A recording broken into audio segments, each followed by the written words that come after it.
Dando continuidade ao estudo de funções, né? Agora vamos analisar a função f de x igual a cosseno de x, né? Então, nós vamos construir o gráfico, né? Ele sugere que construa o gráfico também no intervalo de 0 a 2π, né? Bom, aqui nós temos o quê? Né? Nós temos que o cosseno de 0 é igual a 1. Então, veja que o gráfico da função f de x igual a cosseno de x, ele vai começar no 1.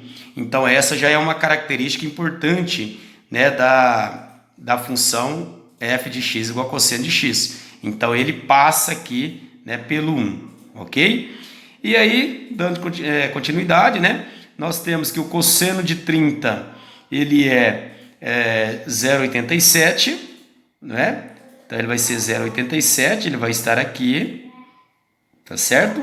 Aqui, o cosseno de 45, ele é 0,7, igual ao seno, né? Então, ele vai estar aqui. O cosseno de 60, ele é meio, né? Veja que, que o cosseno de 0 a π sobre 2 e o seno de 0 a π sobre 2, né? Eles são, né, os seus valores, né? Um é o complementar do outro, né? Vamos dizer assim, né? Os arcos complementares, né, possuem seno e cosseno iguais, não é? Estão lembrados? Então, o cosseno de 0 é 1, assim como o seno de 90 é 1, né? Porque o 0 e o 90 são complementares. Aqui o cosseno de 30 é igual ao seno de 60, né? Aqui o cosseno de 45 é igual ao seno de 45, que é a mesma coisa.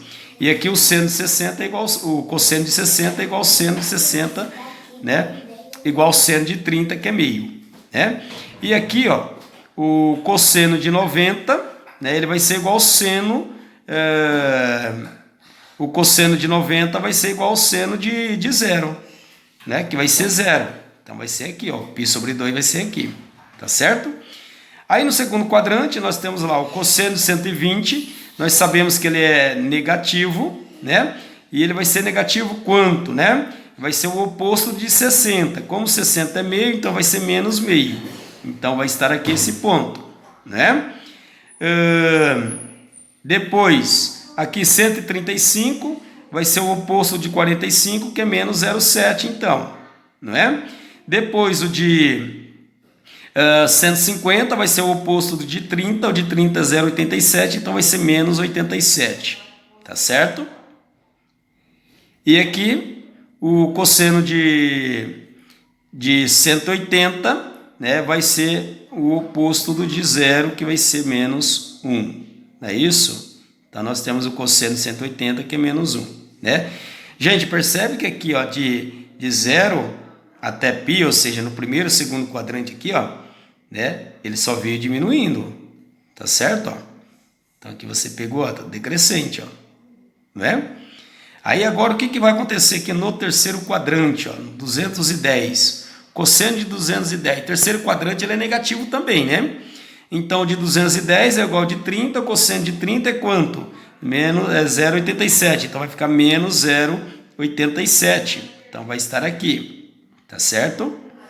Depois, o de 225 vai ser o menos de 45, então vai ser menos 0,7.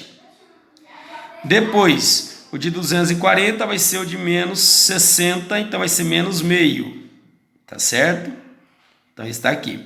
Depois de 270, ele vai ser 0, é isso? Rebate 270 lá no eixo do cosseno, vai dar 0, tá certo? Percebe que aqui, a partir do P, ele começa a crescer, né? Começa a subir o nosso gráfico, né? A nossa curva começa a aumentar lá no terceiro quadrante, tá certo? Lá no quarto quadrante, ó, 5π sobre 3. Quem que é o 5π sobre 3? Né? 5π sobre 3 é o 300.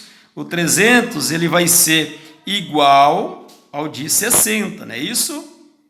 Vai ser igual ao de 60. 60 é meio, então isso aqui vai dar meio. Lembrando, gente, que lá no quarto quadrante o cosseno é positivo, né? Então estamos lá na parte positiva, veja, que esse ponto aqui já está lá na parte positiva do eixo Y, né? Aqui 7π sobre 4 vai ser o de 315, que é igual ao de 45, que é 0,7. 11π sobre 6 é o de 330, que é igual ao de 30, que é 0,87, ok? E depois o de 2π, né? Ele vai ser igual ao de 0 lá, né? Que coincide com a origem, ele vai ser 1, tá certo? Então, agora, depois de localizados esses pontos, né, de 0 a 2π, nós vamos aqui, cuidadosamente, traçar a nossa curva.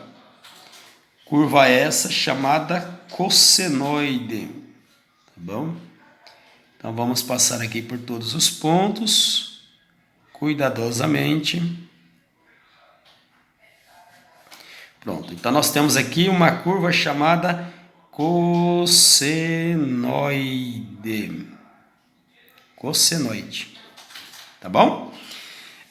Aí, como eu já falei para vocês, né, uma das características importantes aqui dessa função, né, desse gráfico, é que essa curva sempre vai passar aqui no 1, né? Como na função seno, a função cosseno também tem um domínio, né, que são os reais. Então, o domínio dessa função, o domínio de f, são os reais, né? A imagem, veja que a imagem, né, que são os valores do y, também variam de menos 1 a 1, tá certo? A imagem também vai de menos 1 a 1.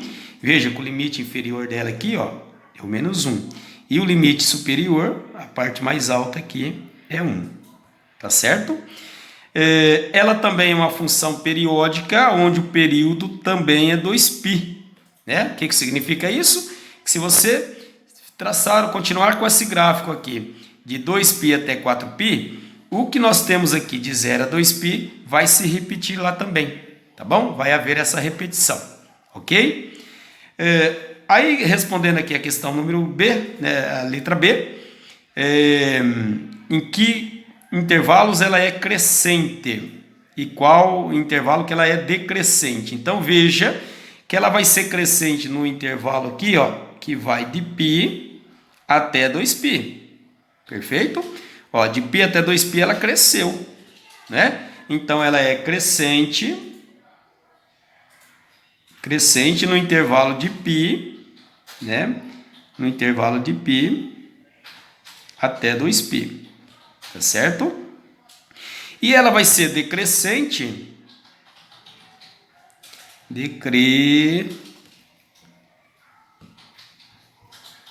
ela vai ser decrescente